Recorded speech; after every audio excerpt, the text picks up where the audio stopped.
Hello, my name is Ludwig Tuman. It's a privilege to join the individuals and organizations voicing their support for the noble aims of the Fuji Declaration. Together with all people of goodwill, we are working toward a sustainable, just, and more harmonious world. Later in this video, we will see 3 short films I produced that illustrate some of the principles of the Fuji Declaration. These films present inspiring folktales from different parts of the world, each told in a way that's artistic and entertaining through choral music and dance. But first, I'd like to share with you some thoughts on the significance of the Fuji Declaration and how my creative work ties in with its ideals. It is fitting that this declaration was made near Mount Fuji, which is a spiritual and cultural icon in the life of Japan, and is also recognized worldwide as a symbol of humanity's highest aspirations. The Fuji Declaration reminds us that the human race is a single family, inhabiting a single homeland, our planet. It challenges us to transcend our limited sense of self. On the one hand, it encourages us to remain identified with our culture, ethnicity, region, and country, for these are sources of humanity's wonderful diversity. On the other hand, it also urges us to rise to a new consciousness and a higher level of connection, that of oneness with the entire human race. It tells us that humankind's long ages of childhood and adolescence are now receding into the past, and we are now beginning to enter into the era of our collective maturity. We can expect that a maturing human race will eventually build an amazing civilization. Indeed, many of the spiritual and social features of such a civilization are outlined in the Fuji Declaration. However, every enduring structure needs to rest on a solid base. When a building is going to be raised, the builders don't start with the walls or the roof. The first thing they do is lay a concrete foundation. In the same way, for an enduring new civilization to be built, a solid foundation must first be built, and that foundation is human unity. If this is true, then it follows that whatever promotes the unity of humankind, whether in the spiritual, social, cultural, or material domains, will help to lay the foundations for that new civilization the Fuji Declaration calls on us to build. The world today faces a range of urgent challenges, from peace to climate change, that can be resolved only through global cooperation. But such cooperation is hindered by a lack of unity and vision. To achieve unity, an important first step is to learn to see all of humankind as one family and one global community. You see, at the root of most of humanity's ills lies an ingrained habit, the habit of perceiving people as the other when their physical appearance and culture are different from our own. This habit of perception prevents unity. It often results in rejection, unequal treatment, lack of empathy, or cold indifference, making it hard to work together to solve our pressing challenges. Meanwhile, humanity also lacks unity with the world of nature.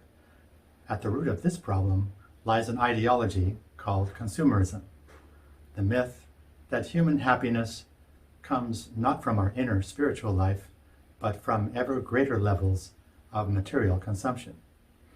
Materialism and consumerism view human beings as cut off from nature, and nature itself as a mere commodity to be exploited.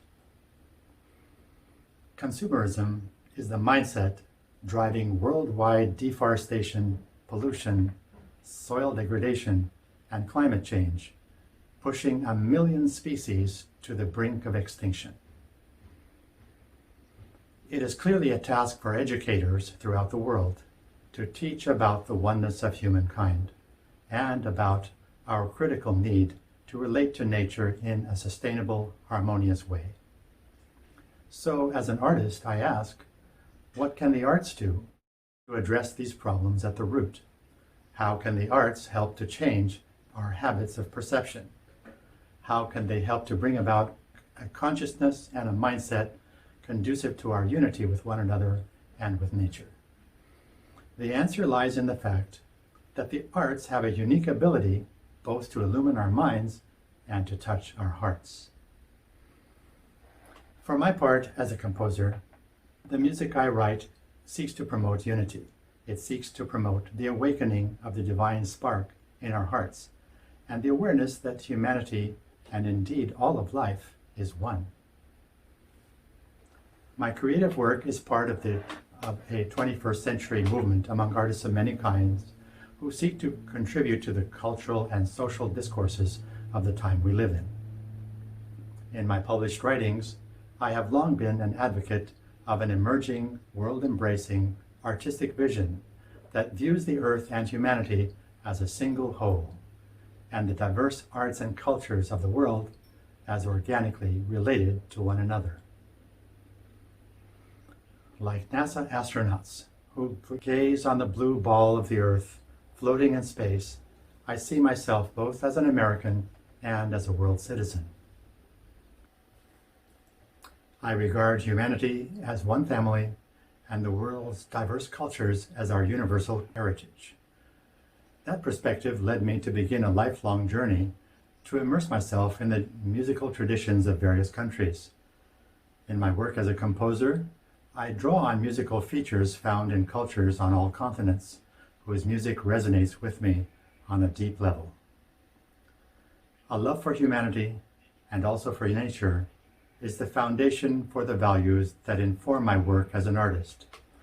In one form or another, they are expressed in the music I write. Such values are also at the core of a project I founded and in which I serve as artistic director and composer.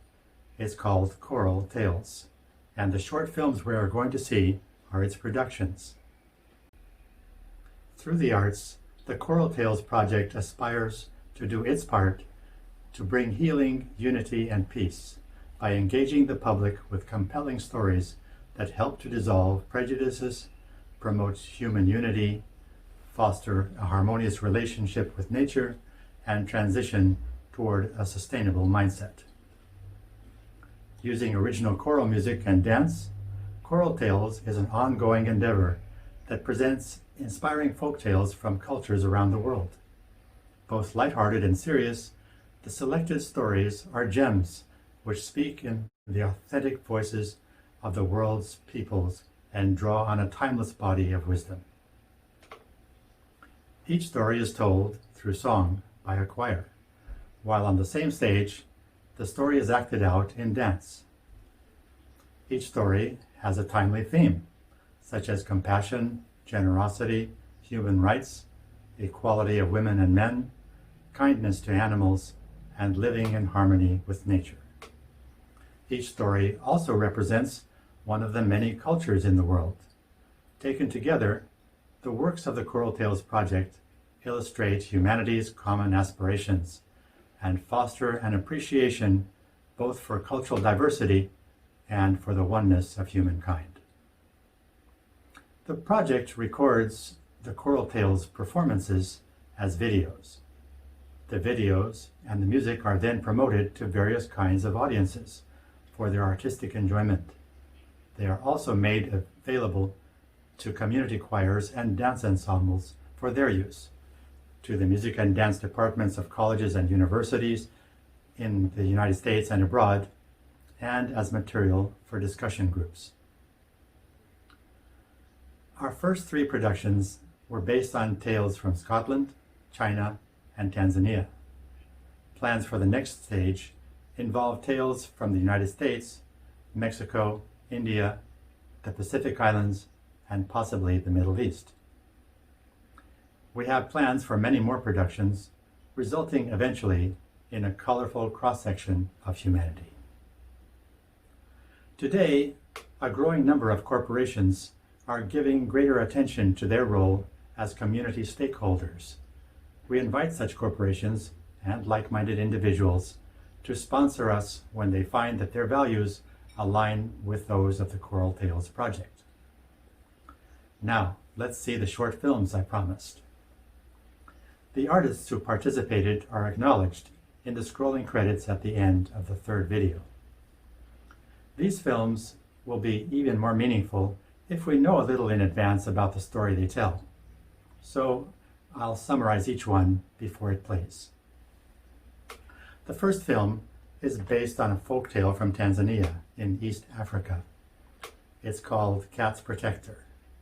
This playful tale redefines power to mean loving service to others and highlights the power of women. A summary of the story goes like this. A wild cat in the savannah feels small and vulnerable and decides to look for protection from a powerful animal. She starts by befriending a lion, but before long, the lion is frightened away by an even more powerful elephant, so she befriends the elephant.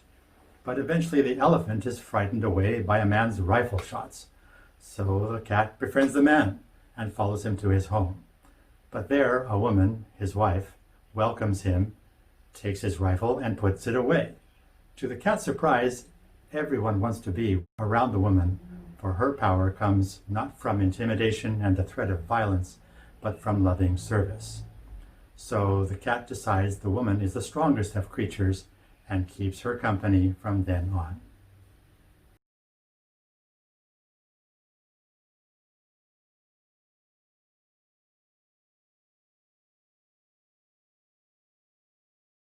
The Tale of the Cat's Protector.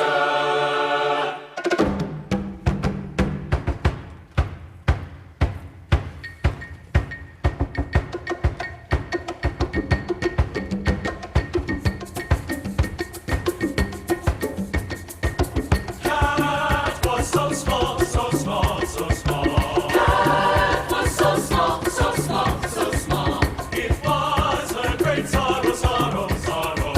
It was her great sorrow, sorrow, sorrow. She wanted a friend, friend, a strong friend, a strong friend, strong friend to follow, follow, strong friend to follow. She padded down to the water hole, seeking one to fill the role, seeking one to fill the role. She padded down to the water hole, seeking one to fill the role. A woman with the water pot, water pot. A woman with the water pot, water pot. In one of her eyes, antelope, antelope, antelope. In one of her eyes, antelope, antelope, antelope. Swift gazelle and warthog, warthog. In one of her much hope, not much hope, hope. Cat saw the woman's eyes were kind, the woman's eyes were kind, but did not pay her any mind, but did not pay her any mind.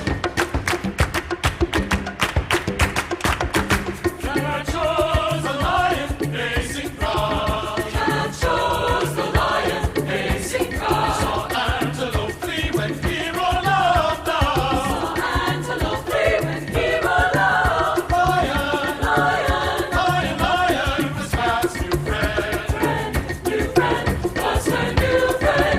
Cat saw the woman planting seed, the woman planting seed, but did not pay her any heed, but did not pay her any heed. Then Cat saw the lion come and elephant chase him. Trumpeting loud, trumpeting loud. Then Cat saw the lion come and elephant chase him. Trumpeting loud, trumpeting loud. Elephant was Cat's new friend, friend, new friend, was her new friend. Cat saw the woman's children play, the woman's children play. When Cat was busy, did not stay, when Cat was busy, did not stay. Elephant stole, Cat heard a shout, Cat heard a shout. The woman's husband brought a gun, the woman's husband brought a gun, brought a gun, brought a gun, brought a gun, brought a gun, brought a gun, brought a gun. Elephant ran and he ran and he ran. The man was Cat's new friend. For he had one. Cat saw the woman take that gun, the woman take that gun. She put it away when the day was done, put it away when the day was done. Yeah.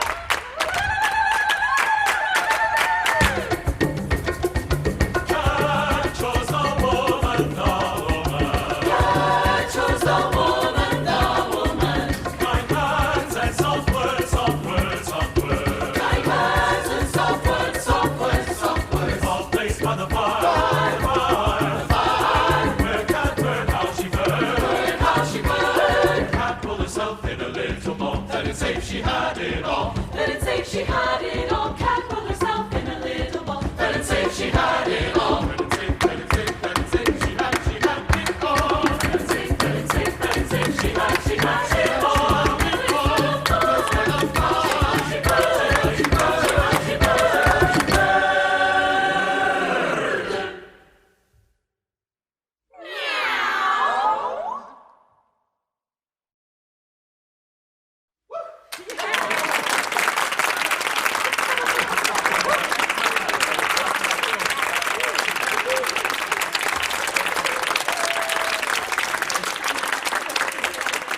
Next, we're going to see a production based on a folk tale from China.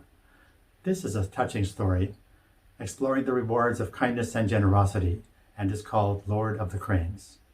By the way, since ancient times, in China and throughout Northeast Asia, cranes have been a symbol of longevity, purity, and spirituality.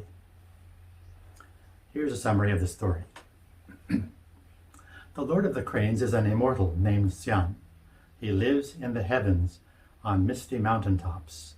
One day, Xian decides to take the pulse of humanity. Mounted on a crane, he flies with his flock down to the valley. In the city, the first thing he does is give his warm silken robes to a man shivering in the cold, in exchange for the man's clothes. Now dressed as a person without means, Xian is treated by everyone with contempt. Eventually, he meets a kind innkeeper who takes him in and gives him food and shelter day after day and asks for nothing in return. Xian rewards him by painting 3 magical cranes on the inn's walls. Whenever customers sing and clap, the cranes come to life, jump off the walls, and dance, and this brings the innkeeper a lot of business and wealth, which he uses to bring more people into his care. One day, the innkeeper finally asks Xian who he really is, and asks him for advice. Xian responds by pulling a flute out of his robes and playing a melody of heaven. He advises the innkeeper to teach others to be kind. Then, mounting a crane, he flies with his flock back into the heavens.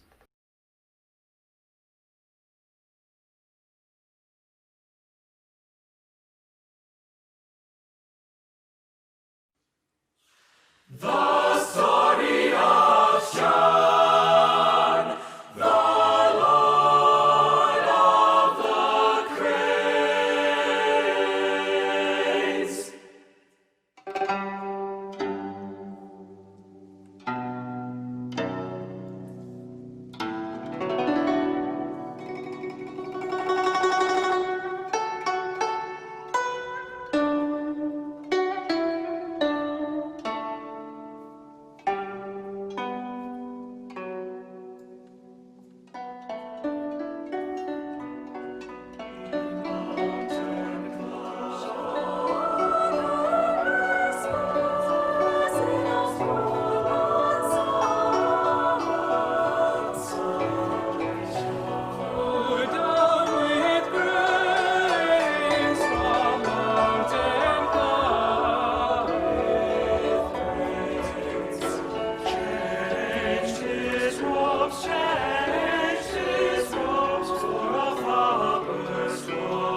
Busy and quick, busy and quick. They walked on by. Busy and quick, busy and quick. They walked on Busy and quick, busy and quick. Walked on quick. Busy and quick, busy and quick. Walked on quick. Busy and quick, busy and quick. Busy and quick, busy and quick. Busy and quick, busy and quick. Busy and quick, busy and quick. Busy and quick, busy and quick. Busy and quick. They walked on by. But none saw.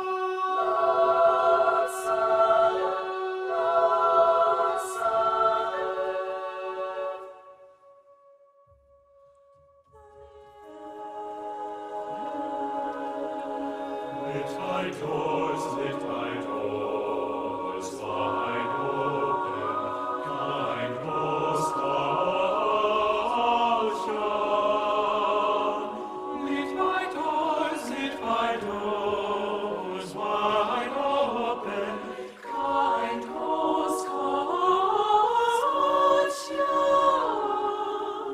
Shed his rights hearts and joy.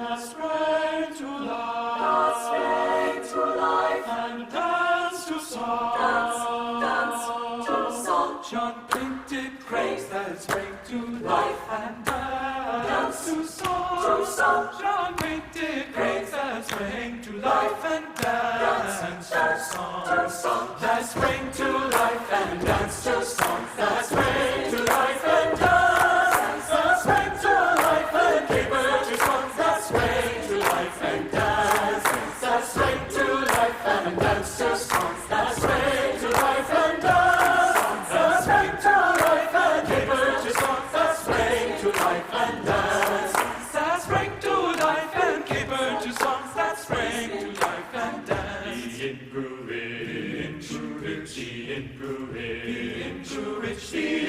busy and quick, busy and quick, busy and quick, busy and quick, busy and quick, busy and quick, busy and quick, busy and quick, busy and quick, busy and quick, busy and quick, busy and quick, busy and quick, busy and quick. He gathered others, he gathered others, gathered them in his care, his care. At last he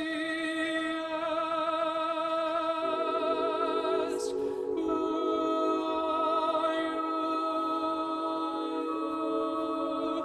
Is there more that I can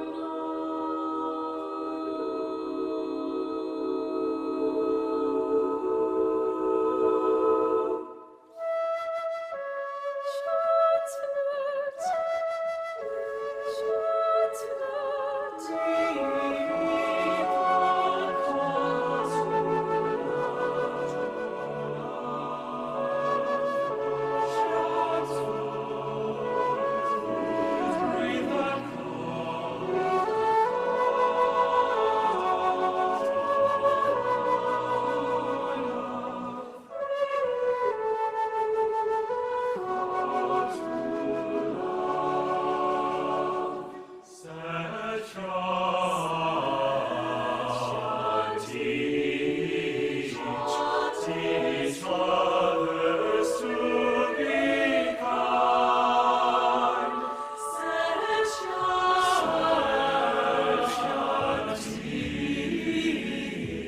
Teach others to be kind. To be, teach them to be kind, be kind.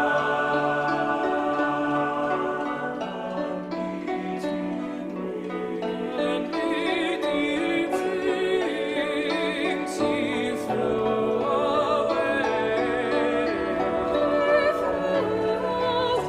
to heaven's flower fields, unbeating wings, fruit of flower fields, fruit of flower feeding wings, to flower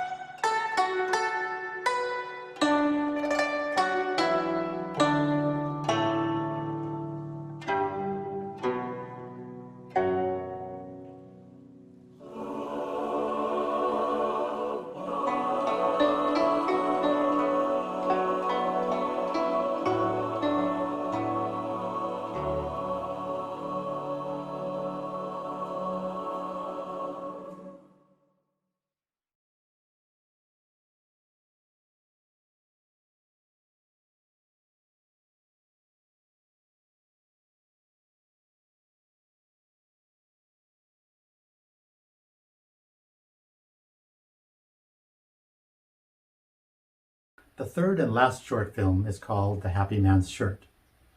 This delightful tale shows how lasting happiness is not found in wealth, material consumption, power, or status, but comes from within. The story is found in various countries of Europe, and also in Africa and India. The version selected for our production is found in Scotland. In this tale, there's a king who has every comfort and luxury, but he's still dissatisfied. Though he's surrounded by a wonderful queen and daughters and has immense wealth and power, nothing brings him satisfaction. The wise men advise him that to regain his happiness, he has to find a truly happy man and wear his shirt for a day. So the king sets out, dressed as a common man, and wanders the kingdom looking for such a person. But he finds all the dwellers of his kingdom to be unhappy in one way or another. Finally, one day, he meets a man fishing by a brook. The man is full of joy and gratitude for the beauty in his simple life and invites the king to eat with him. The king realizes he has found a happy man and reveals to him his true identity. The happy man looks over the king's rags and looks at his own rags, and they burst into laughter. The king asks for the man's shirt, but finds he doesn't even have a shirt under his coat, and they laugh even harder. His happiness restored, the king invites the man to return with him and stay in his castle.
The king, he fell, no joy, no joy, no joy had the king, the king, he fell, no joy, no joy, no joy had the king, no joy, no joy had he, he fell, no joy, no joy, no joy had he, he fell, no joy, no joy, no joy, no joy,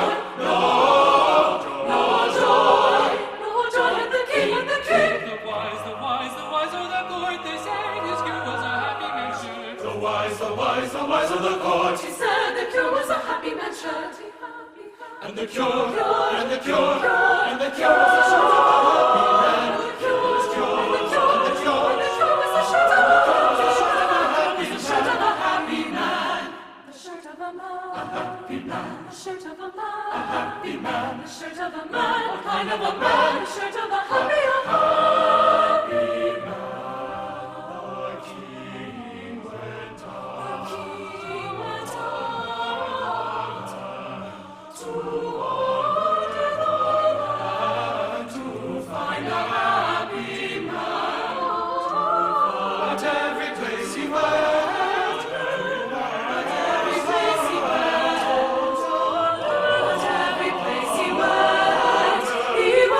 Every place he went,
share. Was happy, too happy to share, to share. But under his coat, but under his coat, his coat, under his coat, under his under his coat. his His chest, chest, his chest, his chest, his chest, his chest was bare. His chest was bare. He had no shirt. He had no shirt. Now what to do? Now what to do? The king, the king. The king, he laughed aloud, his heart serene, his heart serene. The king, he laughed aloud. His heart serene, his heart serene. And he laughed aloud. And he laughed